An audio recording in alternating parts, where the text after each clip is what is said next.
آج ہم بات کریں گے ایک بہت امپورٹنٹ ٹاپک پر۔ میں چاہتی ہوں آپ اسے غور سے سنیں اور اس پر عمل کریں۔ ایک چیز جو ہم دیکھتے ہیں کہ ہماری زندگی کا کنٹرول ہمارے ہاتھ میں ہونا چاہیے۔ ویسے تو جو کچھ بھی کر رہا ہے وہ اللہ تعالیٰ کر رہا ہے، اور اللہ تعالیٰ جو بھی کرتے ہیں وہ ہمیشہ صحیح کرتے ہیں، لیکن ہماری راہ میں جو سب سے بڑی رکاوٹ ہے وہ ہم خود ہوتے ہیں۔ وہ کنٹرول جو ہمارے ہاتھ میں ہونا چاہیے ہماری زندگی کا، وہ ہم نے دوسروں کے ہاتھوں میں دے رکھا ہے، اور ہم کامنلی یہ چیز دیکھتے ہیں لوگ اس وجہ سے بہت پریشان ہوتے ہیں، راضی نہیں ہوتے، خوش نہیں رہتے۔ جیسا کہ ایک مثال ہے، کوئی شخص کہتا ہے کہ فلانا شخص یا کوئی قریبی رشتہ دار میری تعریف نہیں کرتا، وہ مجھے برا سمجھتا ہے، تو آپ کیوں اس کے سامنے خود کو اچھا ثابت کرنا چاہتے ہیں؟ کیوں اس کے منہ سے اپنی اچھائی سننا چاہتے ہیں؟ حضرت واصف علیہ واصف کا بہت پیارا جملہ ہے کہ اپنے منہ سے اپنی تعریف کرنا ایک عذاب ہے، اور دوسروں کے منہ سے اپنی تعریف سننا ایک بیماری ہے۔ یعنی کہ کوئی اگر ہماری تعریف کر رہا ہے، ہمارے کان ترسے ہوئے اپنی تعریف سننے کے لیے، اور ہم یہ چاہتے ہیں کہ دوسرے لوگ ہمیں پسند کریں، تو اس وجہ سے ہم کبھی خوش نہیں رہ سکتے۔ اسی طرح اگر کوئی انسان ہمیں برا کہتے تو ہم سارا دن اسی کے بارے میں سوچتے رہتے ہیں، وہی بات ہمارے دماغ میں ہر ٹائم گھومتی رہتی ہے۔ کیا ہم اس حد تک دوسروں کے محتاج ہو گئے ہیں کہ دوسرا جب تک کوئی عمل نہیں کرے گا ہم خوش نہیں ہوں گے؟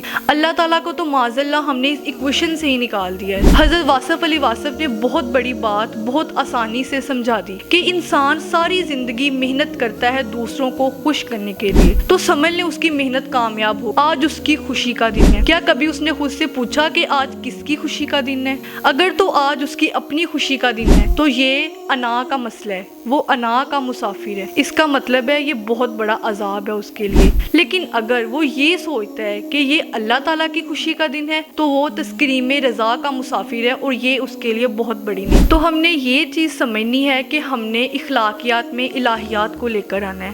اگر سب لوگ ہماری تعریف کرنے لگ جائیں، ہمارے مطابق کام کرنے لگ جائیں، ہمارے سارے کام کرنے لگ جائیں، تو کیا گارنٹی ہے کہ ہم خوش ہوں گے؟ کیونکہ انسان ہمیشہ زیادہ سے زیادہ کی طرف بھاگتا ہے، اور جس انسان نے اپنی زندگی کی پریشانی کی ذمہ داری دوسرے انسانوں پر ڈالی ہے تو وہ کبھی خوش نہیں رہ سکتا۔ ہم نے اپنی زندگی کا ٹوٹل کنٹرول اپنی سوسائٹی پر ڈال دیا ہے، اور ہم یہ بالکل بھی نہیں سوچ رہے کہ ہماری سوسائٹی کس غلط راستے کی طرف جا رہی ہے۔ ہم لوگوں کو امپریس کرنے کے چکروں میں کسی کو امپریس نہیں کر پاتے، اور اس میں سب سے زیادہ جو زندگی متاثر ہوتی ہے وہ ہماری اپنی ہوتی ہے۔ ہم رہنے کے لیے اچھا کھاتے ہیں، پیتے ہیں، نئے کپڑے پہنتے ہیں، تو وہ سب جائز ہے، لیکن اگر ہم یہی سب کچھ دکھاوے کے لیے کر رہے ہیں تو وہ سب کچھ ناجائز ہے۔ تو کمپیریزن سے بچیں، اپنی زندگی کو اللہ تعالیٰ کی رضا کے لیے گزاریں، اللہ تعالیٰ کی رضا کے لیے لوگوں کی سخت باتوں کو برداشت کریں، لوگوں کے غلط رویوں کو معاف کرنا سیکھیں، اللہ کی رضا کے لیے لوگوں کے سخت رویوں کو معاف کریں،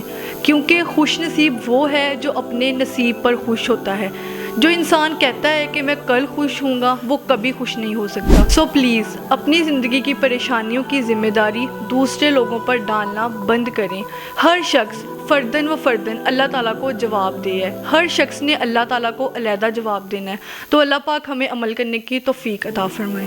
کیسی لگی آپ کو آج کی ویڈیو؟ کومنٹس میں ضرور بتائیے گا۔ اگر چینل پر نئے ہیں تو چینل کو سبسکرائب لازمی کیجیے گا۔ تب تک کے لیے اللہ حافظ۔